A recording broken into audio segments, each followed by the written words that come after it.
He's editor-in-chief of Breitbart News and a New York Times best-selling author. And on this podcast, he brings deep research, prescient analysis, and world-class guests. He's Alex Marlow, and this is The Alex Marlow Show. Welcome to The Alex Marlow Show, and I am Alex Marlow. I'm glad you're here, and if you're new, a special shout-out to you. Just wrapping up my couple days in Phoenix, visiting my friends at Turning Point USA. And I got to tell you, I got a lot to process here because it was pretty unbelievable. A couple of days, very productive. And they're just such exciting, vibrant people who run the Turning Point organization. And the unit is very highly functioning. And it's amazing to see everyone in action. I got to see Erica today. I got to see Charlie's children, which was just overwhelming emotionally. And there's all these cool people coming in. Jesse Waters' team was there for an interview later today. And Dr. Larry Arnn was there from Hillsdale. And it's just, the whole team of young people who were just working for a purpose, just all buzzing around. And it's just a very impressive group. And I'm happy to be a part of it to the extent that I was. I've been on Charlie's show the last couple of days, which is still rolling and on Salem. So you guys can get it. We get your podcasts and pretty much wherever you get your radio and news content, you can get the shows. And they're good shows, and you guys should check those out as well. And I want to share more, but I feel like I'm going to sit on it for a day or two, but I will tell you just such positive experience. And it's noteworthy because then I look online at all my Twitter mentions and it's just all these conspiracies that the people that Charlie handpicked to work with him and to work around him and to do the day-to-day pick and shovel work for his company and to accompany Charlie as he flew around the world trying to advance his values, that those people were somehow in some sort of a conspiracy to murder him is just truly wild and based off of zero evidence. And yet it seems like a lot of people are not demanding evidence. So that's what's going on. For those of you who are not extremely online, for the extremely online right, that's what's happening today. So sad, but also a lot of joy that was here. It was very joyful. There's a lot of upbeat people doing important work. So I'm happy to be a part of it. It's been a really cool news cycle. I have a lot to say about the SNAP, the food stamp benefits that could run out. I've got a lot of takes on that. And I've got some clips of people who are going to be looting. Apparently, they've already announced that they're looting because SNAP benefits could run out for, I don't know, a week, whatever it would be, a couple of weeks, who knows. It won't be very long. We've got the president as well as a lot of his cabinet in Asia doing good work, forging ties there. We've got some massive layoffs throughout parts of the country, like at Amazon, that I want to share with the audience. Bill Gates has said that climate change is not going to kill us all, which is unbelievable. So a lot of pretty juicy news content that I want to get to with you guys, but I'm on the move and they're going to kick me out of this hotel room, which again is well lit as always, which is really nice. And so I'm going to bring in a friend, Emma Jo Morris, who's here with me. And we're going to talk to her mostly about what's going on in New York. But I will share with you that I'm feeling very positive about things. Feels like conservative movement is strong and it feels like it's a great time to be in the news business. A lot of entertaining and exciting things that are happening. And so many of them are to the positive. And I'm chomping at the bit to share some of my deeper thoughts with some of you, or all of you. But for today's show, we're doing Alice and Friends. Emma's here, and we're going to get in deep dive on New York. She's always a blast to hang out with. And I start with the observation that all of the Democrat leaders are now from a very small part of a state, which is New York. They're all basically from the New York City area, roughly. That's roughly where they are. And it's the whole movement is based off of this one part of the country. And so we can watch it and follow it. And that gives you an insight of where the Democrat base is. So we'll do that. And that'll be today's show. We got some big stuff afoot for the week. And I got a lot to share with you about my travels and about some of the other things that I'm witnessing and seeing in the news that I think are relevant to all of you. But we're going to talk to Emma in a second after I tell you about a great sponsor of the show, which is Home Title Lock. If you're a homeowner in America, you need to listen to this. The FBI has been warning about a type of real estate fraud on the rise called title theft, and your equity is the target. Here's how it works. Criminals forge your signature on a single document. They use a fake notary stamp and file it with the county. And just like that, on record, they own your home. Using your ownership, they can take out loans against your equity or even sell your property. And you won't know about it until foreclosure or collection notices start showing up in the mail. That's why I partnered with Home Title Lock, so you can protect your equity and find out today if you're already a victim. Use my promo code Marlow at HomeTitleLock.com, and you'll get a free title history report and a free trial of their $1 million triple lock protection. And again, it's HomeTitleLock.com. But if you're watching this on your computer, you can take out, or your TV. I know some people do that, which is very cool now. You can project it. But you take out your phone, you could also hit that QR code that we got going too. But the QR codes, I love them that we got the QR codes.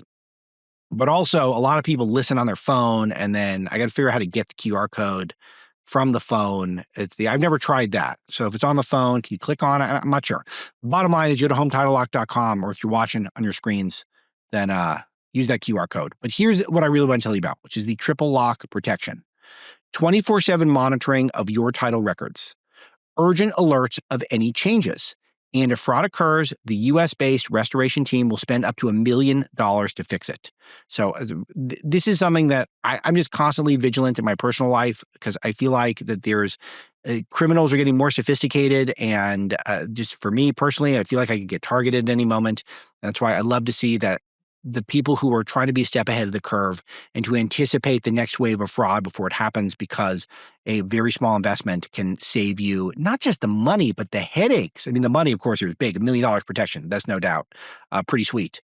But the headache of having to deal with all this, no thank you. So anyway, pretty simple. HomeTitleLock.com/Alex Marlow. HomeTitleLock.com/Alex Marlow. Promo code Marlow. You can use the link in the show descriptions as well to get there. And why wouldn't you give it a shot? I think you should. All right, let's do it. Let's get into it with Emma Jo Morris. All right, Alex and Friends segment, and there's no better friend of the show than Emma Jo Morris. Emma, how do I introduce you these days? What are your titles or things? Because you're podcasting. Yeah, I am podcasting. I'm consulting, and I'm the show's best friend. You can introduce me That is first as true. the Alex Marlow Show's best friend. Second is senior consultant at Beck and Stone. Third is co-host Okay. on. So, give me the show again. Where do people get the show? It's the group chat on 2A. It's on YouTube. Mark Halperin's new network. Yeah. We're having fun. I'm there with a progressive, a libertarian, a Democrat, and it gets wild. Okay, good. And I want to talk about, because Mark had a news item that I actually want to bring up with you, but I can't resist because it's an Alex and Friends show. We got to catch up. So it's your first Halloween as a parent. So what are you guys doing? Because it is second best day of the year for we believers in our Lord and Savior Jesus Christ. We consider Christmas perhaps the superior, but Halloween's good. What are you guys doing though? Because New York Halloween, that sounds too nuts for me. Yeah, right. Like I have to hope that there's no fentanyl in the chocolate, but I don't know. Yeah, Halloween it's is an tough. issue. I think it might end up being because she's one. So I think it might end up being that we just like dress her up cute, take some pics, because trick-or-treating is like way past bedtime. The wake window would be too early for that. Like going door to Yeah, door, it's going to be basically me going door to door actually, because she doesn't speak or that's walk. pretty funny. So you may have to hold that question until next year. When she's 2, I think it'll be a little more eventful for Halloween. Yeah, that is true. One is too young to do anything. So, but you had a I birthday feel like coming up. one So you is guys just going photos for the gram of her dressed as a ladybug. Okay, so here we go. I'm coming in hot. This is a take right here. You've got to do up the children's birthdays right. A lot of people feel like they're big waste of money. Look, not every year has to be a big party. Some year you do the theme park or whatever, or you do some sort of a big family outing, but I'm a big supporter, and you do the birthdays right. They create amazing memories for people. It's a great time to connect with people and to check in. So I'm recommending you guys throw a big party. You guys doing a big party? Yes, it's next week, and we're planning. We have like table rentals. Like it's getting a little crazy. Ordering in some pizza, but then doing some homemade food. It's fall, so maybe we'll do like a butternut squash soup or something nice like that. It'll be great. I'm really looking forward to it. I mean, there's no person I love more in the world than my daughter, and celebrating her just feels like so exciting. I love birthdays for the people I love, and she's the one I love the most. Good. But also you can still do the dress up.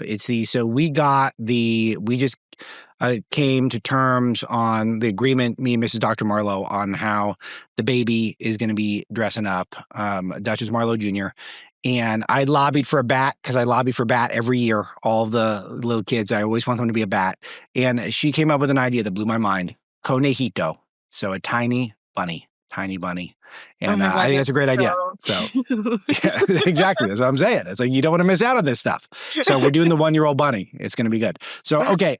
So I mentioned the news item. So I saw Halpern talking about how there could be one more shoe to drop in the Mamdani Oppo research game, but I think it's pointless. As we discussed one of the times you've been on the show prior, I don't think when you're running against Curtis Sliwa and you're running against Andrew Cuomo, pretty much anyone's going to win against those two. I think a marsupial with a funny hat would have the potential to beat those two guys.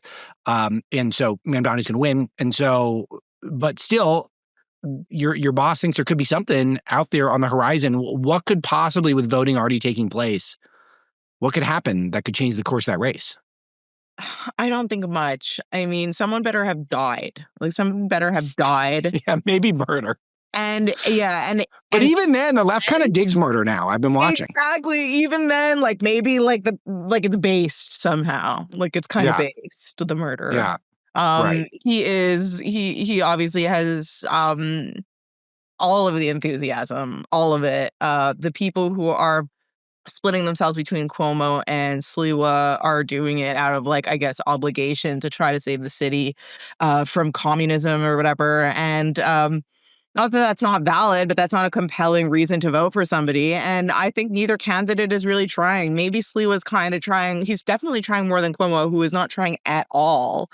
And if anything, the only thing that Cuomo's trying for is to do this, like, slippery, like thing where he tries to pressure Sliwa to drop out and just hand over his voters to him, which I don't really understand how he thinks that is A, fair, and B, even going to work. Not because he can't necessarily get Sliwa to drop out, although he can't, but even if he did, what is he offering to Republicans to swallow that poison to vote for him? If I was Curtis Sliwa, I would not be running, obviously, but if I was Curtis Sliwa and decided to run, then I would never drop out for Andrew Cuomo. Like, I mean, never. Like, that would be just you gotta be kidding me. Just as a man, as a human being, as a flesh and blood individual. Yeah. So it was that's like just a modicum of self-respect. You know, Sliwa said something so compelling during the debate, and he was so right. You know, you could say that Sliwa has screws loose, and he does, but he said the correct take and the point of this disgusting pressure campaign against him, which was, the Democratic Party is the reason why Zoran Mamdani is here in New York. That is the reason. It's not the Republicans. It's not Curtis Sliwa's fault. It's Cuomo's fault and the Democratic Party that he really built or played a big hand in building over his long career in politics in New York. That is how you have a democratic socialist and an Islamist, basically, at the top of the ticket. So don't come now to Republicans and try to, like, have us bail you out or have our candidate drop out. Curtis Sliwa won fair and square in a Republican primary, and he deserves to run on the Republican ticket. If he wants to run, he should run. Like, he of course deserves to run as much as Andrew Cuomo. Part of the reason why Cuomo's trying to come out now and say you owe me to drop out. It's like, who are you? Actually, everyone hates you. It's too irritating for words. No, it's interesting because I do obnoxious, which is what Cuomo is. Yeah, of course. And it's if people who followed closely and who follows closely anymore. But if you did follow closely, my somewhat serious, somewhat tongue-in-cheek endorsement of Mamdani, part of it was based off of, the majority of it was based off of Cuomo, I think, is arguably a worse person to be mayor. It is. Yeah. It's one of these questions that I have is, if you ask me to name who is my least favorite politician in America, I'd probably answer Andrew Cuomo. And then if I answered Andrew Cuomo and then you threw out another name, then how can I not prefer that person to Cuomo? Because they literally are suggesting the only person out of 8 million people who live in New York who could be the mayor is the worst politician in America. And well, that's what I think the most interesting thing is to observe in this race, which is, like, look at how weak the Democratic Party is. Yeah.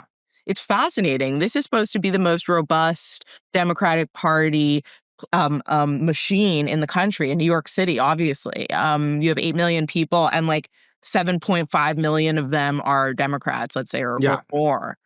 Of all of those people, this is what you could scrounge up for the mayor? when it's like wide open, Mayor Adams was like this wounded animal coming into the race, into the Democratic primary. There was really no competition at all. It was an open field. And we got Zoran Mamdani from city council from Astoria or whatever. That's crazy. That's a fascinating insight into the fact that the Democratic Party doesn't exist. Yeah, exactly. And this is where I want to go, because the New York Democrat Party is running the whole left now, and they're not doing a great job. But if you look at the constellation of literal and figurative leftist leadership in the country, then the person with the most power theoretically is Chuck Schumer, even though it's on the wane. But the people with the most ceremonial power are Alexandria Ocasio-Cortez and Zoran Mamdani.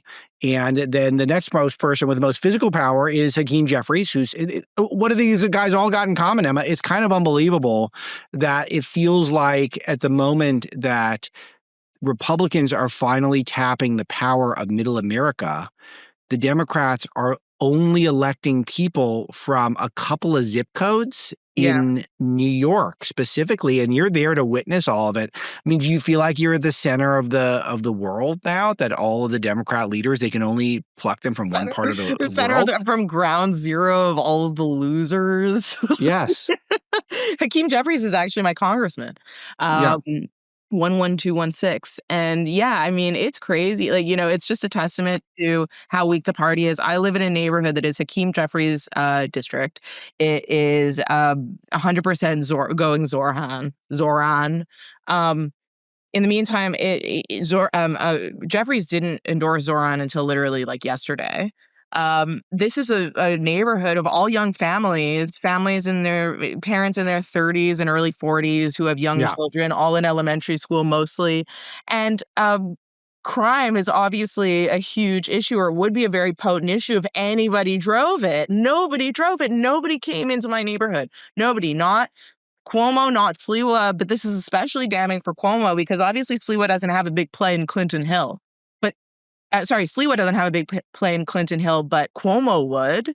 And I didn't see a thing. I tweeted this recently that if you were just walking down the street in my life and you took away my phone and my like my internet, you would never know that there was anybody running against Zoran. You might just think that he was actually already the mayor. There's all and this is the premise we're being told to accept. Nobody even tried. Is that the premise we're told to accept is that this is just a referendum on Mamdani. And I don't accept that at all. I don't accept it, that's the scenario. And I could see how most people would disagree with me, and you could maybe convince me to change my mind. I'm just telling you where I'm at today. It's never been that for me. Well, that's what Cuomo has actually made it, which is so dumb and like lazy because there is so much to do in New York. I mean, Zoran took the affordability issue, and that is a great issue, but his solutions for it are atrocious. And then aside from that, Zoran is so vulnerable on crime, and keeping the status quo on crime right now is a weak position. We still have tons of psychos and migrants that are just running around the city and hurting people. There's a proactive position to be taken on crime that, again, nobody took. Maybe like Curtis took it because that's Curtis's identity, really, is like fighting crime in New York. And actually, despite the fact that he's nutty, that is so noble. That is more noble than anybody else running against him. But nobody staked that issue out. Least of all Cuomo, who's like, you literally do not hear his voice. I watched an interview that he did on Zoom the other day, and he's like whispering into the camera. I've never seen somebody so disengaged, so not emotionally involved, not intellectually involved, not physically involved for that matter, doing an interview on Zoom. It's like, that's so pathetic. And he's just going to get he's going to get killed because of his sense of entitlement and his laziness to a kid who actually just tried. That's why I think Zoran deserves your endorsement. He's the only one who tried. Yeah, honestly, and I think that matters. And I like to look at stuff as in terms of first principles, which mine are very strong, and I can articulate where I stand on all sorts of matter of forest issues. But then there's a trees issues here. And the trees issues is the practical politics of it. And Yes. I just feel like, that moment when all the polling suggests that all Americans of all stripes thinks we're too focused on foreign entanglements, foreign wars, not just interventions, but diplomacy, and that we'd rather focus on domestic stuff. Okay. And so then you get that free-for-all jungle primary debate.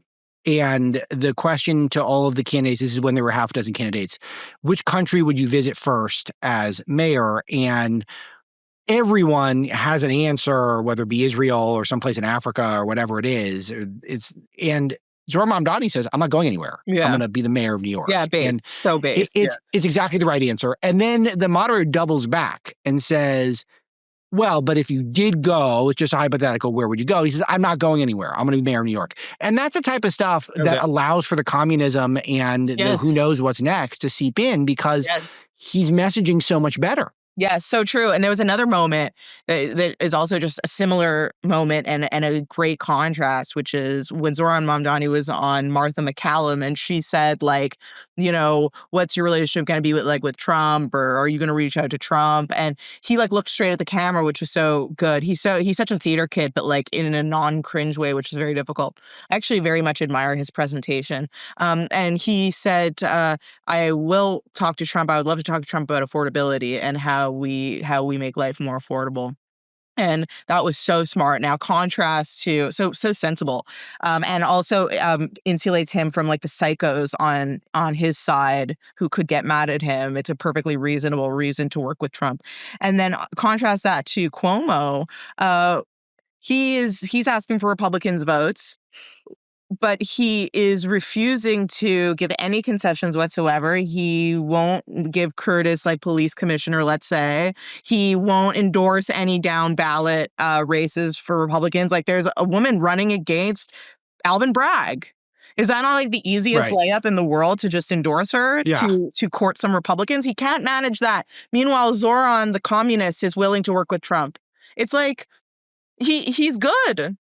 His political instincts are just, they're so much better. What's interesting to me is the left is usually really good at working together, but he's such a better version of AOC, and totally. he's more radical and way more palatable and charismatic. And I'm just wondering how far he's going to take things. And this is kind of where I want to go next, because, he's been caught lying now about his aunt, who was the real victim of 9/11 because she's actually dead, and she's actually his father's mother's cousin. Yeah, exactly. And he doesn't know who this person is. So it proves he's capable of lying through his teeth, through his toilet bowl white teeth. So he's able to do that. So he's got that going on. And then, he's kind of prompting the did Muslims build the country conversation. It's not just him, but it's a lot of people online, a lot of his main supporters, and of course they didn't. It's just not true.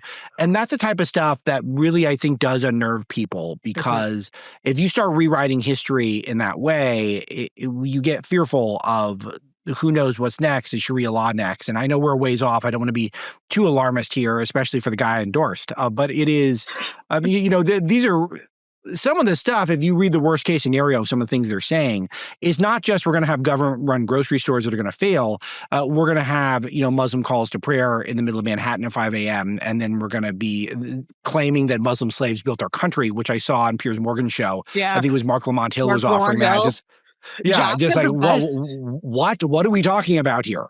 Jack Posobiec, though, destroyed him when he asked. His response was, and he's so quick too. He's so smart. He's like, "Which city did they build?" But what was Mark Lamont Hill's answer? Nothing. That's so funny. But yeah, I mean, you're right. And I don't think that it's necessarily that Zoran is super pro-Islam or super into Islam himself. He seems pretty secular as a Muslim. I don't know if you've ever kind of looked into his life and his family, but his mom is a real career person. I don't think he comes from a very traditional family, and his wife doesn't cover her hair. So she's clearly not very traditional either. That said, I think, he's very progressive in that way. I mean, wow. Yeah. What a comfort. Yeah, right. Well, no, like I was going to say, actually, though, as a progressive, I think it's his progressivism that leads him toward Islam more than his Islam leads him toward Islam. Like, he views the world as obviously the biggest victim gets the most priority. And as you can see, he believes that the real victims of 9/11 were actually his non-existent aunt who couldn't wear a hijab on the train if she existed, and other Muslims, presumably, who became the victims of Islamophobia. He's also done other similar LARPs in the past. Like he once made a video where he was literally crying, like with tears streaming down his cheeks, talking about Islamophobic attacks coming at him. He's described Muslims, New Yorkers, as second-class citizens. I have no idea what he's talking about. I never saw any sort of anti-Islamic sentiment in 10 years living here. I've never witnessed that at all. You don't hear much about Muslim hate crimes in New York at all. This has never, ever been an issue as far as I've lived here, as long as I've lived here, except for right now. And that's what I think leads him to elevate Islam. It's not his belief in Muhammad. It's his belief that any victim has to now be brought up higher in the hierarchy in just for that reason.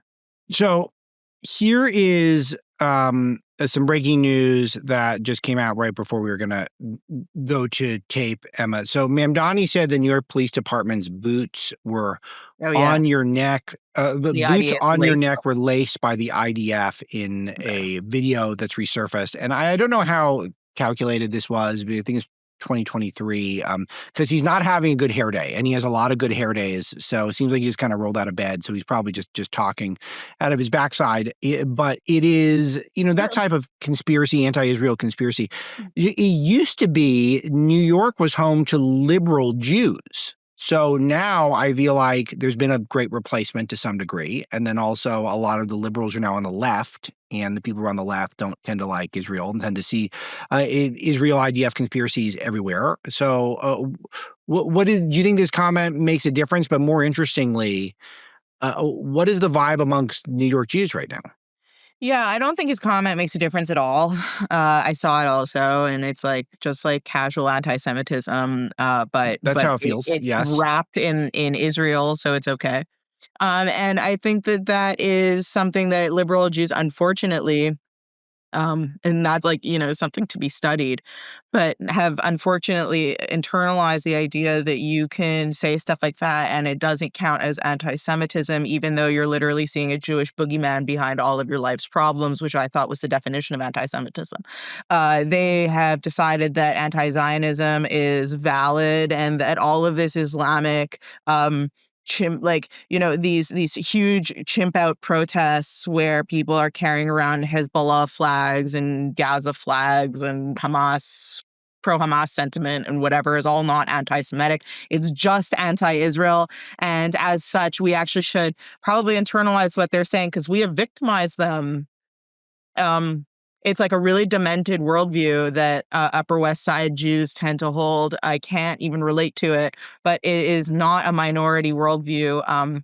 Or maybe, I don't know if it's not a minority worldview, but it's a common worldview. I think 30% of New York Jews are voting for Zoran. 30%.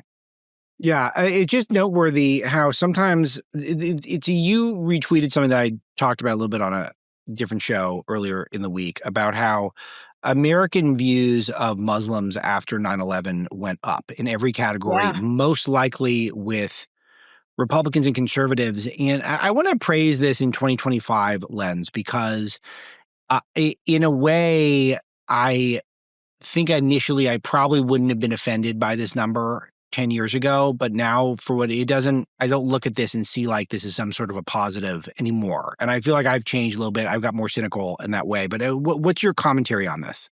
Well, it's honestly a very similar thing to post-October 7th Jews, accepting anti-Zionism is not that big of a deal and not really anti-Semitism, even when it's coming from the mouth of somebody who is rooting for Hamas, which is that somehow Westerners get bullied into, or I should say bullied out of mourning their own tragedies and have to immediately pivot into censoring that grief to not offend the perpetrators of the tragedies. And that's the exact same thing that I think post 9/11, there was this huge wave of concern that we better not make Muslims who are Americans feel unwelcome in the country. Well, grieving 9/11 didn't have to necessarily do that. And also, there was a right to be skeptical of Wahhabism, which is something that is an offshoot of Islam, which is also something that drove 2 planes into the Twin Towers and killed 3,000 people.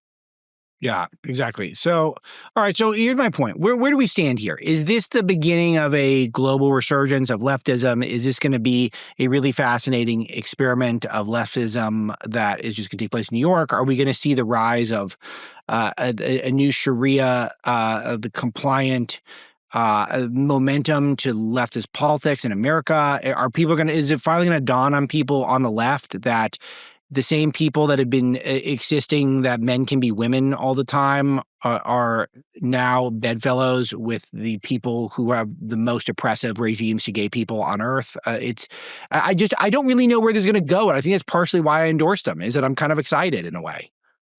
Yeah, I mean, it would be a fascinating social experiment, I think, if it weren't in like the finance capital of the world, where like it's not really, I don't think, a good idea to like gamble with the stability of that society, because I think that that's a gamble with the stability of the American financial system. Like, I know that there are people at JP Morgan who have told me that like all of JP Morgan is basically like scrambling, maniacally emailing HR and emailing management of the bank to see if they can work out of the Texas offices, out of the Florida offices. They're scrambling to leave. Like, I don't know what happens. This is the thing, is that we are so skeptical of the elites as populists and as normal people, because we've been so shafted by the elites for the last 20 years. But we never think about their side, which is, since the rise of populism, the elites are actually highly skeptical of the system too, which is something that isn't often talked about. And I guess it wouldn't be, because this is a minority of people, but it's a minority of people who are very powerful, and they're also getting freaked out the way that we have been freaked out over the last, let's say, 10 years in the stability of the system, and whether the system could turn on them.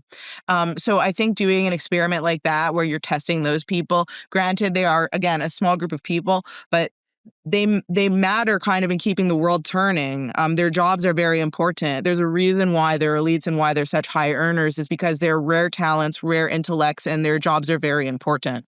Are there any people in New So York? that experiment scares me.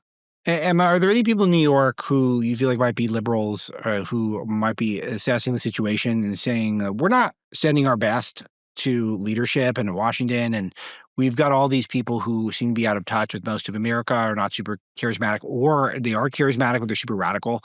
Is there anyone who is speaking out in this way, do you feel like? Or is it just, it seems like there's real Mamdani momentum right now? Yeah, well, there is Mamdani momentum. The people who are not on the Mamdani train aren't really talking about it, because there is no momentum around anything else. Yeah, And I think that there definitely are a lot of liberals and Democrats, like the people I'm talking about who are scrambling at JP Morgan, are mostly yeah. Democrats. Um, I think there's a big awareness that there is like a talent problem and also like a sanity problem on the left. The thing is, though, that there's no incentive for anybody of quality to like do anything. I mean, look at this party. Look at this party. You saw Kathy Hochul, who is like the most like moderate, like non-controversial, milk toast, Yeah. nothingness person, barely a person. Just flesh, just flesh. It, There's nothing controversial yeah, going on under the right. flesh. And No, she's a pure follower. She's no leadership skills. totally, just like a figure, like a figure that's in a position, and she's getting like booed off stage. They're like heckling. They're like, get out of here. They're like, we don't want to see your face the second she walks onto the stage. I mean, how do you grapple with a base like that? If you're a person who's like a serious person, do you really want to have that headache of having to imagine AOCs, imagine like thousands of AOCs that you have to start appeasing and working with and dealing with? If you're like a sane, competent, and like, moderate to high intelligence person, like why? I think it's too much of a bother. And that's why you're seeing this low quality candidates coming out of New York and other Democratic strongholds. Yeah, interesting. Okay, so Emma, I promised you I'd only keep you for 30 minutes, and we're now 27 minutes. The time does fly, so that's why we love Alex and Friends Yeah. shows. Was there anything that was on your mind that you were hoping I would ask I've not asked about?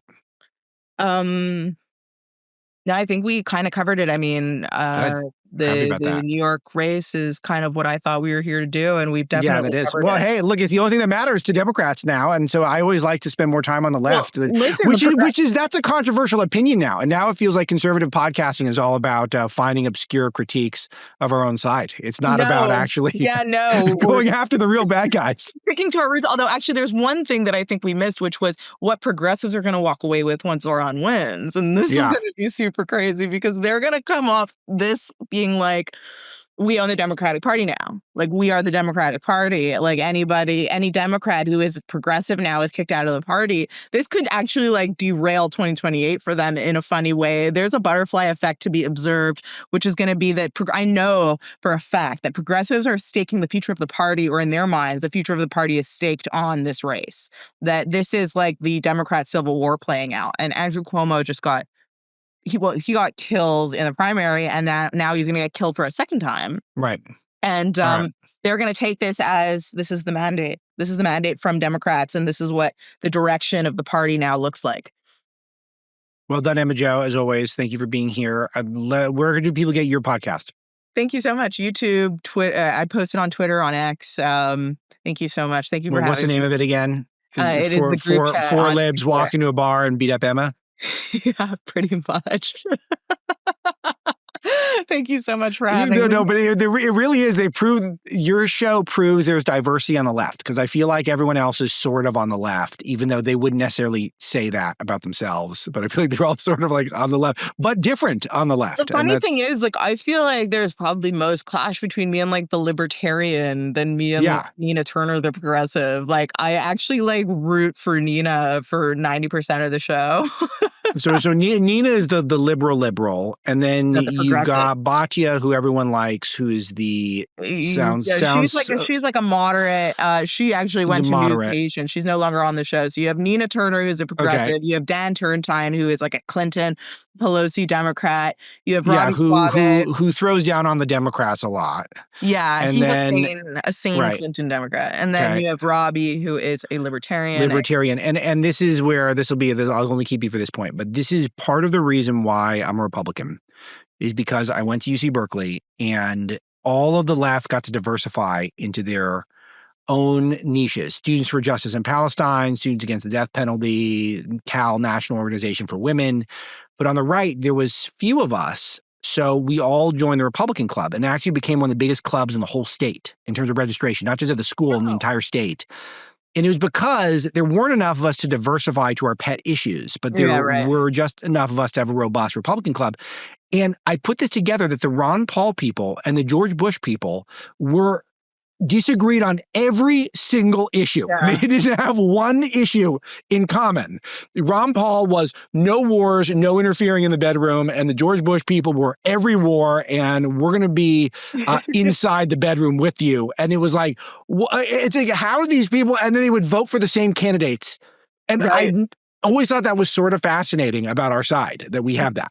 Yeah, I know. And then we turn around and say the Democrats have so much unity and we have so much dysfunction, and we can't get on the same page about anything. We're too free spirited and No, and they become a monolith. Your show might be an exception, but they become a monolith, and then we actually have all this robust disagreement, which usually is entertaining. All right, that's enough for today. Emma Jo Morris, wonderful, and your podcast on the Two-Way Network with the Halpern's Network, and keep up the good work with your consulting. Thank you so much. And that's it. Thanks, Misty. Thanks, Molly Marlowe. Thanks, John Cassio, for pulling clips. Talk to you guys tomorrow.